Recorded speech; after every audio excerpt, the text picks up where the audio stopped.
अगर आपका भी कोई ड्राइव या कोई डाटा स्टोरेज वाला डिवाइस फॉर्मेट हो गया है तो परेशान होने की कोई ज़रूरत नहीं है, क्योंकि आज के इस ट्यूटोरियल में हम आपको दिखाने वाले हैं कि कैसे हम फॉर्मेट हुए किसी भी ड्राइव के पूरे डाटा को वापस ला सकते हैं। एक बात और, अगर आप अपने सारे डाटा को वापस लाना चाहते हैं और वो भी बिना एक भी फाइल्स या डाटा को गंवाएं, तो इसके लिए आप इस वीडियो को पूरा ध्यान से देख ले, क्योंकि इसमें 2-3 बातें हैं जो बहुत ही खास है।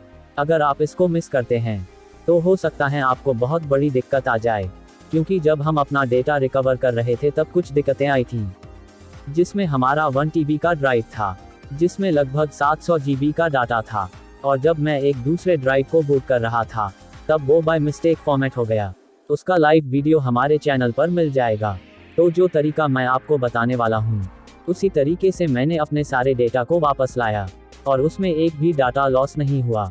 साथ ही मुझे रिकवर करने में जो दिक्कतें आई उन सब चीज़ों को बताने वाला हूँ, क्योंकि अगर मुझे वो सारी चीज़ें पहले से मालूम होती तो उतनी परेशानी नहीं होती।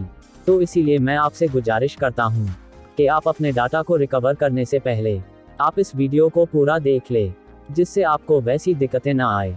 साथ ही अगर ये वीडियो थोड़ी सी भी यूजफुल लगे तो आप इस वीडियो लाइक कर दीजिएगा, और अगर आप इस चैनल पर नए हो तो चैनल को सब्सक्राइब करके बेल आइकन को प्रेस कर दीजिएगा। तो चलिए शुरू करते हैं।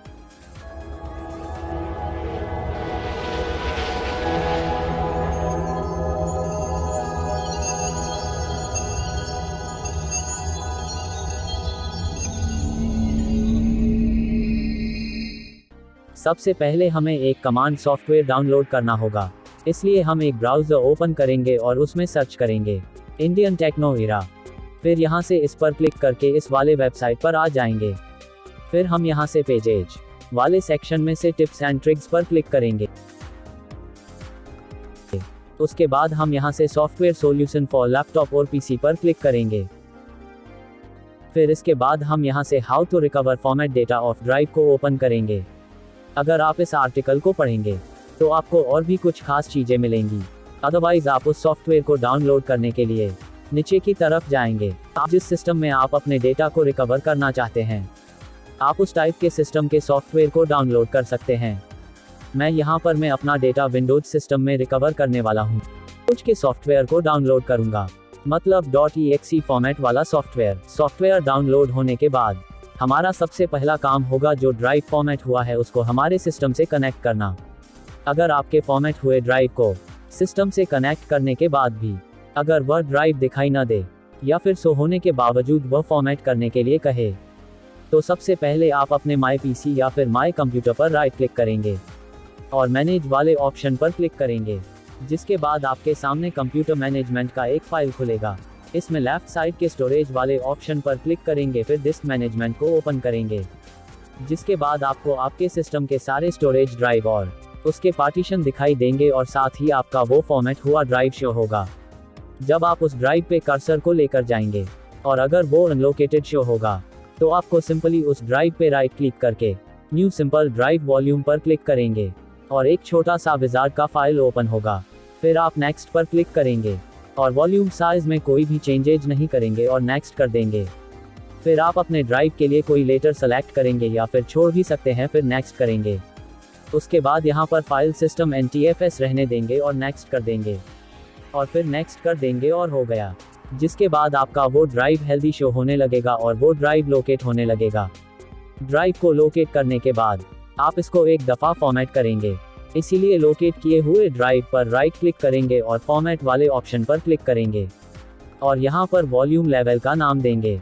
फाइल सिस्टम में NTFS रखेंगे। उसके बाद ये डिफ़ॉल्ट और ओके पर क्लिक कर देंगे, जिसके बाद वो ड्राइव फॉर्मेट होने लगेगा।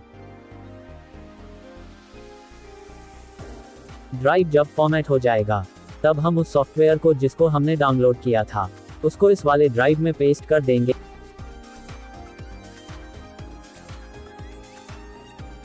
इसके बाद इसको हम एक्सट्रैक्ट करेंगे, जिसके बाद एक नया फोल्डर बनेगा। उस नए फोल्डर को ओपन करेंगे, फिर इस फोल्डर को ओपन करेंगे। इसके बाद हम नीचे के तरफ जाएंगे। नीचे की तरफ फोर्ट्रिकवीन नाम का एक एप्लीकेशन होगा, हम इस वाले एप्लीकेशन को ओपन करेंगे। जब हम इसको ओपन करेंगे तो एक कमांड प्रॉम्प्ट ओपन होगा, इसमें आपके सिस्टम और सिस्टम से जुड़े सारे ड्राइव दिखाई देंगे। इसमें से आप अपना फॉर्मेट हुए ड्राइव को सेलेक्ट करके एंटर दबा देंगे। इस वाले लिस्ट में से नो पार्टीशन पर एंटर दबा देंगे। इस वाले लिस्ट में से अदर पर एंटर दबा देंगे। इस वाले लिस्ट में से सेकंड वाला जो ऑप्शन है होल, उस पर एंटर दबा देंगे। उसके बाद जहां पर आपका डेटा रिकवर होने के बाद स्टोर होगा उसका एड्रेस शो होगा। अगर आप इस सॉफ्टवेयर को जिसको हमने डाउनलोड किया था उसे उसी ड्राइव में रखे होंगे जो ड्राइव आपका फॉर्मेट हुआ था, तो आपका डेटा उसी ड्राइव में रिकवर होगा, जो कि सही है। इससे एक फ़ायदा ये है जब आपका डेटा आपके सिस्टम में रिकवर हो रहा होगा, और अगर आपके सिस्टम का स्टोरेज फुल हो जाए तो उस केस में उसी वक्त उस रिकवर हुए डेटा को किसी दूसरे ड्राइव में मूव करना होगा, और इसमें एक्स्ट्रा टाइम लग सकता है, और थोड़ा सा भी मिस्टेक हुआ तो रिकवरी कैंसिल भी हो सकता है। और जब आप दोबारा रिकवरी स्टार्ट करेंगे तो वो आपका डेटा फिर से शुरू से रिकवर होने लगेगा। जब मैं अपना डेटा रिकवर कर रहा था तो यही दिक्कत आई थी, क्योंकि मेरे सिस्टम का स्टोरेज 500 GB का था और मेरा डेटा 700 GB का था। इसीलिए आप डाउनलोड हुए सॉफ्टवेयर को आप अपने फॉर्मेट हुए ड्राइव में ही एक्सट्रैक्ट करके रिकवरी स्टार्ट करें। डेस्टिनेशन को देख लेंगे और अगर सब कुछ ठीक होगा तब सी बटन को प्रेस कर देंगे। जैसे ही सी को प्रेस करेंगे तो रिकवरी शुरू हो जाएंगी। हर तरह के डेटा जब रिकवर होंगे तो उनका नंबर यहाँ अलग अलग दिखाई देगा। ये सारा डेटा वहीं स्टोर होगा जिस फोल्डर में से हमने फोटोरिक विन वाला एप्लीकेशन को ओपन किया था।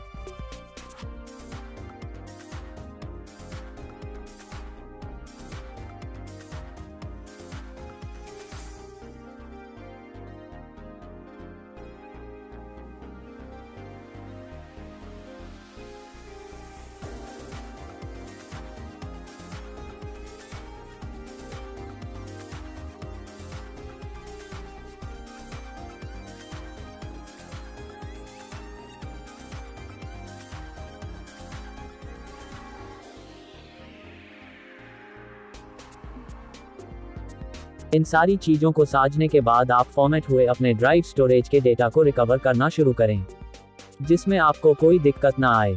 इस वीडियो में इतना एक्सप्लेन करने का मतलब यही है कि आपका एक भी डेटा लॉस ना हो और रिकवरी करने में कोई दिक्कत ना हो, क्योंकि जब मैं अपना डेटा रिकवर कर रहा था तब हमारे सिस्टम जो 500 GB का स्टोरेज था वह स्टोरेज 3 पार्टीशन में था, और मैं अपना डेटा अपने फॉर्मेट हुए ड्राइव को छोड़कर अपने सिस्टम के ड्राइव यानी सी ड्राइव में कर रहा था।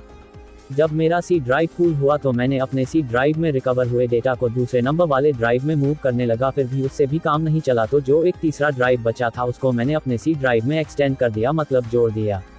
बट उससे भी काम कहाँ चलने वाला था, क्योंकि मेरा पूरा सिस्टम का स्टोरेज 500 GB का था और मेरा पूरा डेटा लगभग 700 GB का था। तब मुझे एक दूसरे लैपटॉप को अपने लैपटॉप से ईथरनेट केबल से कनेक्ट करके जो डेटा सी ड्राइव में रिकवर हो रहा था उन सभी को ईथरनेट केबल से जुड़े दूसरे लैपटॉप में मूव करने लगा, और इन सब में मेरा पूरा डेटा को रिकवर करने में लगभग 35 आवर्स लग गए थे।